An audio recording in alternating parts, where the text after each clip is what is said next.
हाय, मेरा नाम गौरांग, मैं चार्टर्ड अकाउंटेंट। आपका मेरे चैनल बिजनेस कंसल्टेंट में स्वागत है। इस वीडियो में हम लोग बात करेंगे अभी असेसमेंट ईयर 23-24 की रिटर्न भरना स्टार्ट हो चुकी है, लेकिन अभी सिर्फ और सिर्फ इन्होंने डिपार्टमेंट ने एक्सेल शीट दी है, आपको एक्सेल यूटिलिटी दी है, जिसको आपको इनकम टैक्स की साइट पे जाके डाउनलोड करना पड़ेगा।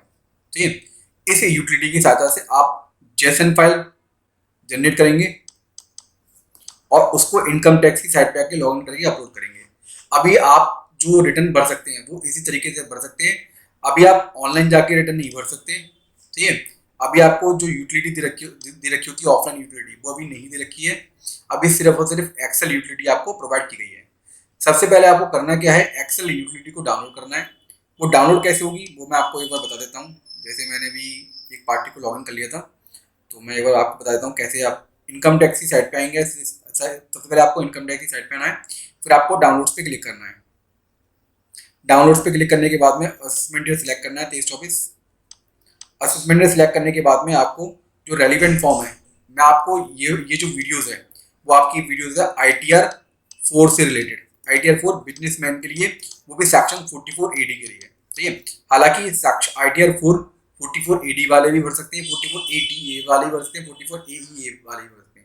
ये सेक्शन है प्रेजेंटिव बेसिस पे, यदि आप इनकम दिखाना चाहते तो अपनी, ठीक है। उनके लिए ITR 4 दी गई है स्पेसिफिक तरीके से। तो आप यहाँ पर मैं आपको बताऊंगा कि ITR 4 हम लोग कैसे सबमिट करेंगे, कैसे भरेंगे, उसको कैसे सबमिट करेंगे। सबसे पहले आपको ITR 4 पे क्लिक करना है। ये आप देख सकते हैं यहाँ पे आपको एक्सेल यूटिलिटी दे रखी है, इसको आपको डाउनलोड करना है। ऑलरेडी मैंने डाउनलोड कर लिए। डाउनलोड करने के बाद में आपको उसको एक्सट्रैक्ट करना पड़ेगा। एक्सट्रैक्ट करने के बाद में एक्सेल यूटिलिटी आपको मिल जाएगी, उसको आपको सिंपली ओपन करना है। मैंने ऑलरेडी ओपन करा हुआ है, तो आप ये देख सकते हैं। मैं आपको ओपन दिखा देता हूँ एक बार, ठीक है। ये आपकी यूटिलिटी है, ये ऑलरेडी मैंने ओपन कर रखी है और इसको ना मैंने भर भी दिया है, इसको फॉर्म्स को। मैं आपको बता दूंगा मैंने किस तरीके से इसको पूरा फॉर्म भरा है। तो सबसे पहले आपको करना क्या है, प्रीफिल डेटा, ये जो बेसिक इन्फॉर्मेशन है ना, अगर आप ये चाहते हो कि आप इसको ना भरो तो आपको ना इसके लिए ना प्रीफिल डेटा डाउनलोड करना पड़ेगा, वो भी इनकम टैक्स की साइट से। वो आप कैसे करोगे वो एक बार ना मैं आपको लॉगिन करके बता देता हूँ। आपको ना मैं लॉगिन करके बता देता हूँ, सही। तो लॉगिन के लिए ये सॉफ्टवेयर है कंप्यूटेक्स। सबसे पहले आपको लॉगिन पे क्लिक करना है। ये तो मैं कंप्यूटेक्स की काफ़ी सारी वीडियोस में डाल चुका हूँ अपने चैनल पे। यदि कंप्यूटेक्स से कैसे रिटर्न भरेंगे, अभी तो भरना स्टार्ट नहीं हुई है। जब स्टार्ट हो जाएगी तो मैं दोबारा से ऑलरेडी असेसमेंट 23-24 की वीडियोस डाल दूंगा, आप उसको देख सकते हैं। यदि आप पुरानी वीडियोस देखना चाहते हैं तो आप वो चैनल पे पड़े हुई हैं, आप उसको वीडियोस को देख सकते हैं, ठीक है। तो अभी ये ओपन हो रहा है, आपका इनकम टैक्स की साइट लॉगिन हो रही है। तो लॉगिन करने के बाद में जो प्रीफिल डेटा है वो कैसे हम लोग उसको डाउनलोड करेंगे, और उसको आपको क्या करना है, इम्पोर्ट करना पड़ेगा प्रीफिल डेटा को। वो जो यूटिलिटी दे रखी है एक्सेल यूटिलिटी, जिसको मैंने ओपन कर रखा है, ठीक है। तो एक बार इसको ओपन हो जाने दीजिए। ये ओपन हो रही है, ये आप देख सकते हैं।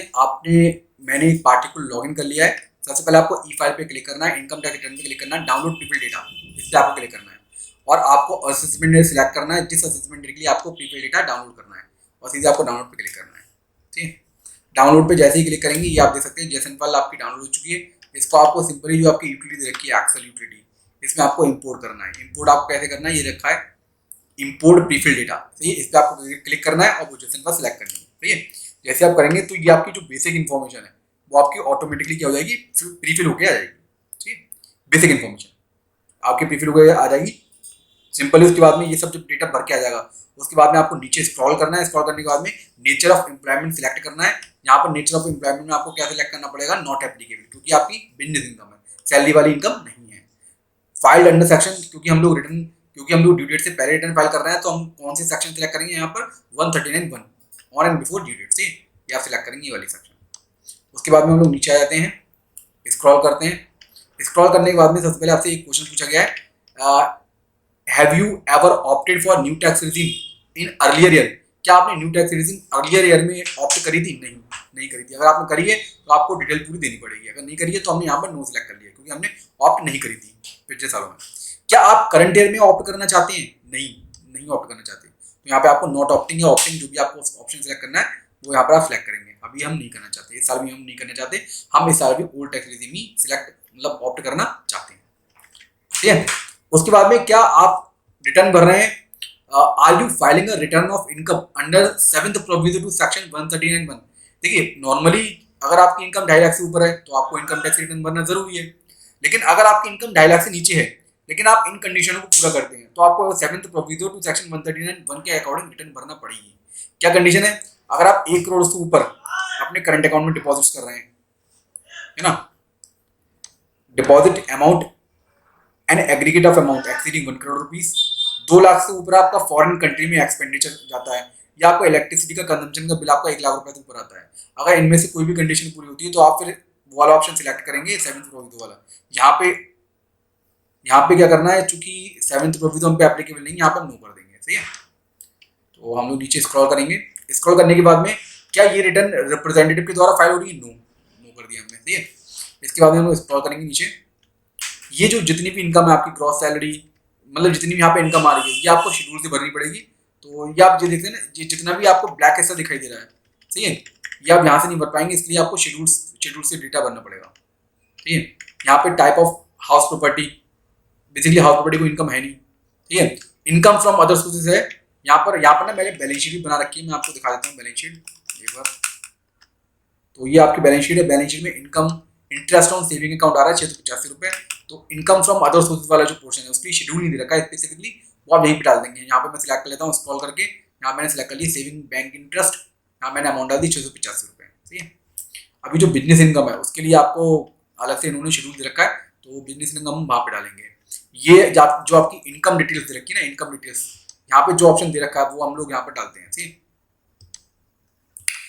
आपको यदि एटीसी का बेनिफिट लेना है तो आप एटीसी का बेनिफिट, इसके लिए कोई शेड्यूल नहीं दे रखा है, ये आपको डायरेक्टली यहाँ पर डालना पड़ेगा। ये जितना भी आपका ग्रीन कलर का आपको जितना भी दे रखा है ना, एरिया दे रखा है, यहाँ पे आप अमाउंट अपनी फिल कर सकते हैं। ठीक है, तो बेसिकली बस एक 685 रुपये की जो इंटरेस्ट था, सेविंग इंटरेस्ट, उसकी डिडक्शन मिल जाएगी 80 DTA में, तो वो मैंने यहाँ पर डाल दी 685 रुपये। ठीक है, बाकी अभी मैं आपको बाकी बिजनेस इनकम कैसे भरेंगे, ये बिजनेस एंड प्रोफेशन का शेड्यूल है।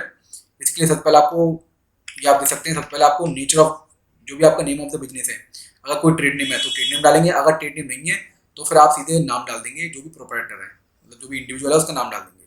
अगर ट्रेड नेम, अगर उसकी फर्म रजिस्टर्ड है तो फर्म का नाम डालेंगे, जो ट्रेड नेम दिया हुआ है। यहाँ पे आपको बिजनेस कोड सिलेक्ट करना पड़ेगा, जो भी नेचर ऑफ बिजनेस है वो आपको यहाँ पे सिलेक्ट करना पड़ेगा, आपके केस में कौन सा एप्लीकेबल है वो यहाँ पे हम लोग सिलेक्ट कर लेते हैं। यहाँ पे मैंने होलसेल और रिटेल दोनों सिलेक्ट कर लिया है। उसके बाद में यहाँ पे आप डिस्क्रिप्शन में डाल सकते हैं कि कौन सा काम है। बेसिकली इनका मिल्क का काम है, मिल्क ट्रेड। ठीक है, और ये भी होलसेल भी इनका मिल्क है। तो जो भी नेचर ऑफ बिजनेस है, मतलब जो भी डिटेल है, जैसे कोई सा भी बिजनेस है वो आप यहाँ पे डिटेल उसकी दे सकते हैं। ठीक है, उसके बाद में ये जो डिटेल है आपको ये देनी पड़ेगी 44 AD के लिए।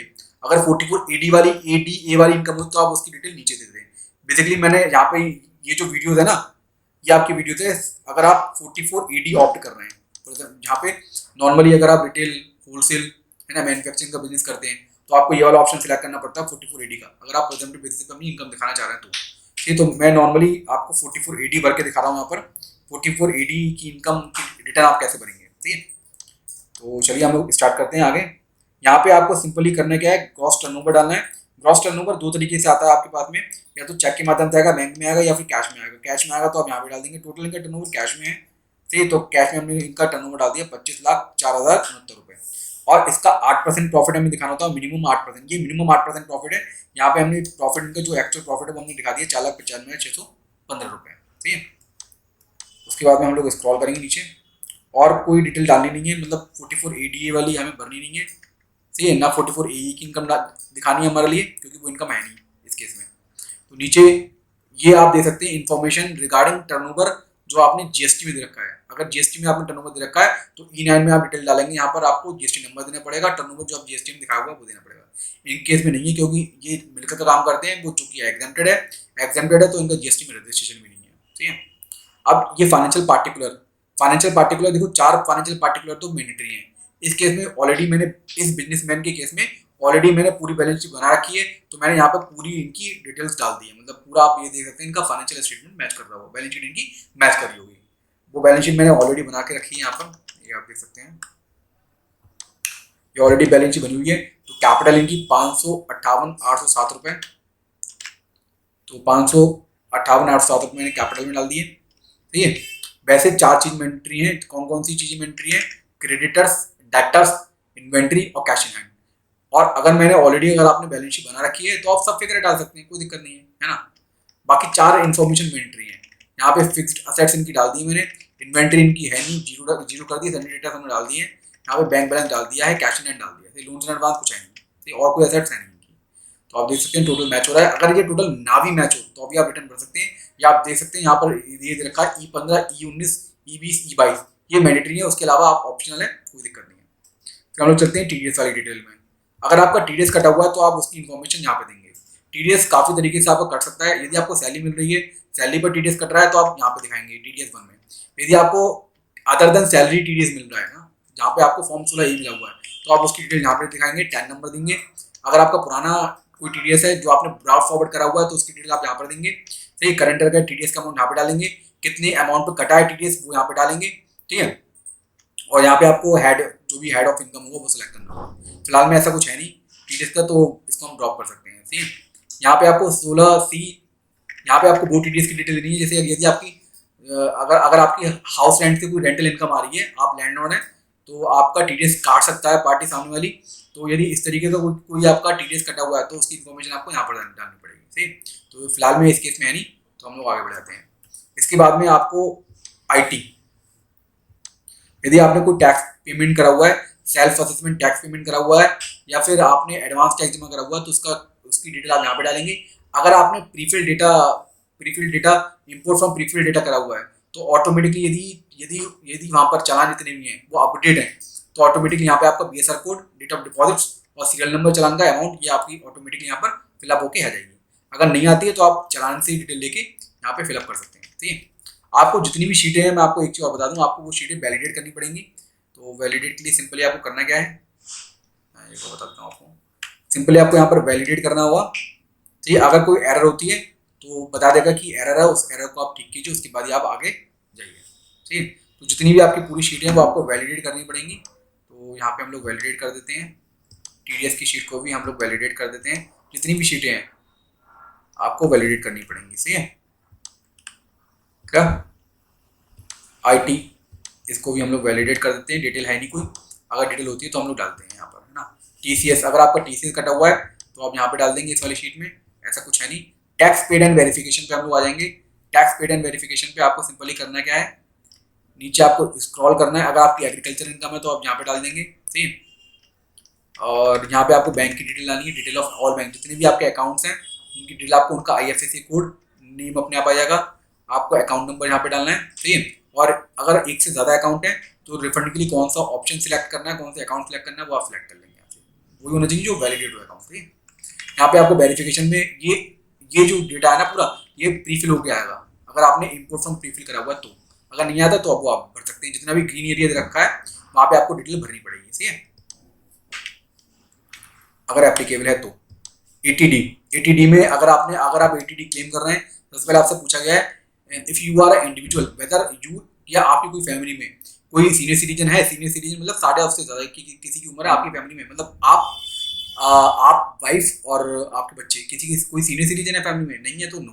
सही है, क्या आपके पेरेंट में कोई सीनियर सिटीजन है, नहीं है, तो मैंने दोनों जगह नो कर दिया और वैलिडेट कर दिया, क्योंकि ATD का हम रिडक्शन क्लेम नहीं कर रहे हैं, ना ही हम डोनेशन का क्लेम कर रहे हैं, तो यहाँ पे हमने वैलिडेट कर दिया। वैलिडेट करने के बाद में सिंपली आपको इनकम टैक्स में दोबारा जाना है। फिर आपको सिंपली करना क्या है, यहाँ पर या आप देख सकते हैं कैलकुलेट टैक्स पे क्लिक करना है आपको। सही है, कैलकुलेट टैक्स पे क्लिक करना है। टैक्स जैसे ही डेटा भर जाएगा, टैक्स ऑटोमेटिकली कैलकुलेट होकर आ जाएगा। यहाँ पर आप देख सकते हैं, यहाँ पर आपका टैक्स जो पेबल आ रहा है वो 0 आ रहा है, क्यों, क्योंकि इनकम 5 लाख से नीचे है। ठीक है, इसके बाद में कैलकुलेट टैक्स करने के बाद फिर आपको जेसन जनरेट करनी है। यहाँ पर जेसन, यहाँ पर जो पाथ दे रखा है, सी यूजर गौरांग ऐप डेटा, है ना, ये यहाँ पे इस पाथ में आपका डेटा जेसन फाइल सेव हो जाती है। वहाँ से आपको क्या करना है, सिंपली उसको क्या करना पड़ेगा, अपलोड करना पड़ेगा इनकम टैक्स की साइट पे। या आप पाथ देख सकते हैं, यहाँ पे आप पाथ आपको देखना पड़ेगा, उस पाथ पे ही आपका ये जेसन फाइल जनरेट हो गई है।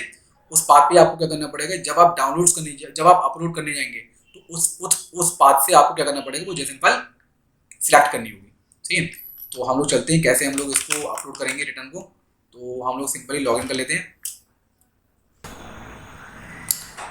सबसे पहले आपको करना क्या है, ई फाइल पे क्लिक करना है, income tax return file, income tax return. ठीक है, और उसके बाद में हम लोग अभी जो फाइल है ना, वो जो जेसन फाइल है उसको हम यहाँ पे सिलेक्ट करेंगे। सबसे पहले आपको रेलिवेंट असेसमेंट में सिलेक्ट करना है 23-24, है ना।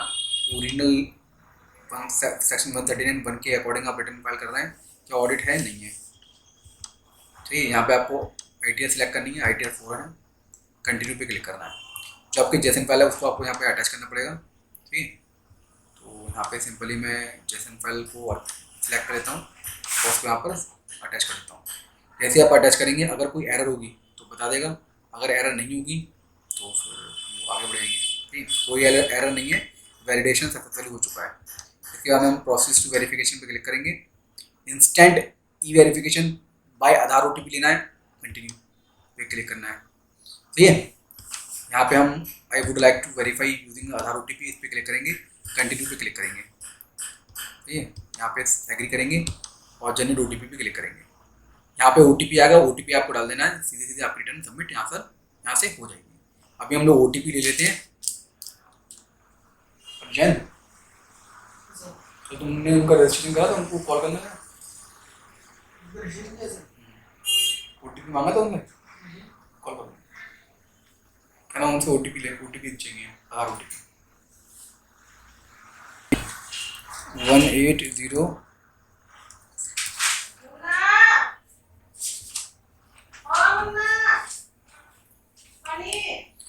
ये हमने OTP डाल दिया। OTP डालने के बाद सबमिट पे हम लोग क्लिक कर देंगे। ये आपकी रिटर्न फाइल हो चुकी है।